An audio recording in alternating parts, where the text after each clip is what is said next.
Hey, let's start with a question. Do you believe in Jesus? Like, like really? Just a short word. Mark chapter 4, verses 35 through 41. It's the story of Jesus and the disciples crossing the Sea of Galilee to get to the other side. And it's late at night. They start off when suddenly, in the middle of the Sea of Galilee, they come across a storm. A storm comes up to them suddenly. The wind, the rain, the waves.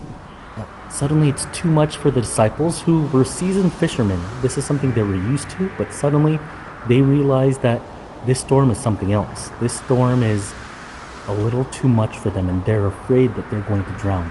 So they run to Jesus, who's sitting in the back of the boat, sleeping on a cushion. And they wake him up and they say, "Teacher, don't you care if we drown?" And so Jesus calmly, he gets up, he rebukes the wind and the waves, and he says, "Quiet, be still." And the storm is gone and the waves are calm. Then he turns to his disciples and he says, "Why are you so afraid? Do you still have no faith?"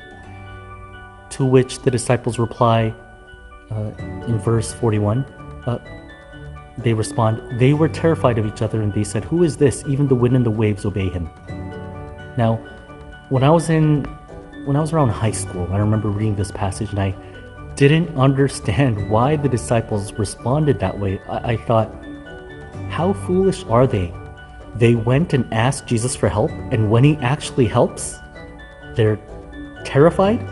What are they terrified of? They're terrified of Jesus? I mean, they just asked him to help. Why would they be terrified of him? And I did not understand. Years later, on a mission trip with my friends and I were praying for this woman. She had come to us asking for healing. She was blind. She had come with a helper and she wanted to see again. We knew she was blind because we could see her eyes were gray, faded gray. The color had faded. And she had come with a helper, and I mean, she said she was blind. And it seemed like she really was. And then I wasn't so sure that she would be able to see again, but my friends in faith, they started praying. And I didn't want to appear to be the only one who didn't believe, so I started praying along while still unsure. At the end of the prayer, we opened our eyes, and to our surprise, the color had come back in her eyes. Her eyes were now dark brown. And we were shocked, we were surprised, and she calmly replied, or she calmly responded. She said, "Oh, I can see again." Through a translator, we heard that she had said, "Oh, I can see again," and she slowly and calmly started to walk away. Now, my friends and I, we weren't calm. We were so excited. We couldn't believe it. We were shocked. We were amazed. And so we stopped the woman and we asked her, "Why aren't you more excited? Why aren't you surprised, amazed, shocked like we are?" And so she stopped and, still calm, she asks us, or she replies, "You prayed for me to be healed, and I was healed. What did you expect would happen?" For her, it was just prayer and response. It was just prayer and the result. She believed that once we prayed for her, she would be healed, and when she was healed, for her it was like, of course. While us, we were the ones who prayed and we were shocked. We were in disbelief. So it turns out she had more faith than we did. Now, in both situations, in both in the Bible, in the mission field, there was some faith there. The disciples did go to Jesus for help, and we did pray. I mean, why pray if you don't believe anything's going to happen? At least my friends, anyway. So there was some faith. But when Jesus appeared, when Jesus showed up, when his power was evident, the disciples were terrified, kind of like how me and my friends were. We were shocked. We were in disbelief. We didn't believe what had just happened. Now back to the original question. Do you believe in Jesus? Like, really?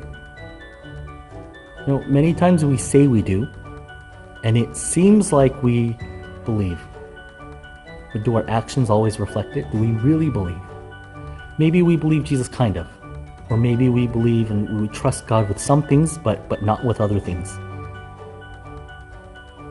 Let me ask you a question, another question. Are you trusting God in your life fully right now? Fully, like 100%. Or if not, what would your life look like right now if you were trusting God 100%? Like 100%, completely. What would your life look like right now if you were living your life 100% in faith and obedience to God? Think about it. What would life, living in obedience, 100% obedience and faith in God, what would that look like in your life? Doesn't that sound terrifying and at the same time wonderful? That's the way we should be living. That's the way we are told we need to live. That's what the Bible tells us. That's the way I want to live. And I want to challenge you for you to want to live like that too. Let's live a life of faith, completely believing and trusting God. Do we really know Jesus? Not so sure. But do we really want to? Once we know who He is in all His glory and power, once we know who He really is, then we can fully trust Him. Then we can fully obey Him. But it's one step at a time. Let us get closer and closer to Him. And as we do, we will be able to trust and follow Him and obey Him more and more.